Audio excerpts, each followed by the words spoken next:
একটি শিশুকে ধর্ষণ করা হয়েছিল। সেই শিশুকে ধর্ষণ করার পর তাকে উত্তেজিত জনতা তাকে আটক করে, পুলিশ আটক করা বা উত্তেজিত জনতা তাকে অবরুদ্ধ করে রাখে। প্রায় সে সময় প্রায় 1 ঘন্টা থেকে 2-3 ঘন্টা পর্যন্ত সেখানে অবরুদ্ধ থাকে।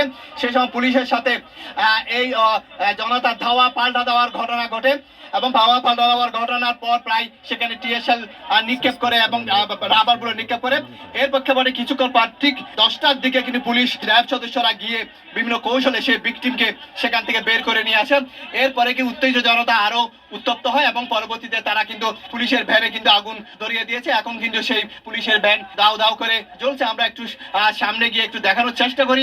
আসলে যেই ভ্যানটি জ্বলছে সেটা একটু দেখানোর চেষ্টা করি। সেই পুলিশের ভ্যানে কিন্তু উত্তেজিত জনতা যে আগুন দিয়েছে সেটি আমরা এখন এই মুহূর্তে দেখানোর চেষ্টা করছি। যে পুলিশের যে ভ্যান বড় গাড়ি সেটিতে কিন্তু জনতা আগুন ধরিয়ে দিয়েছে। আমরা সেটি এই মুহূর্তে দেখানোর চেষ্টা করছি এবং এই মুহূর্তে সড়ক অর্থাৎ চট্টগ্রাম কক্সবাজার মহাসড়কে যে আরাকান সড়ক রয়েছে সেটি বন্ধ রয়েছে এবং দুই পাশে কিন্তু গাড়ি চলাচল বন্ধ রয়েছে। আমরা জানিয়ে রাখি এই মুহূর্তে কিন্তু আমরা ভ্যানটি পেছনে আসার চেষ্টা করি। সেই পুলিশের ভ্যানটি কিন্তু এই মুহূর্তে দাও দাও করে জ্বলছে এবং রাস্তা অবরোধ করে রেখেছে সাধারণ জনতা এবং বিক্ষুব্ধকারী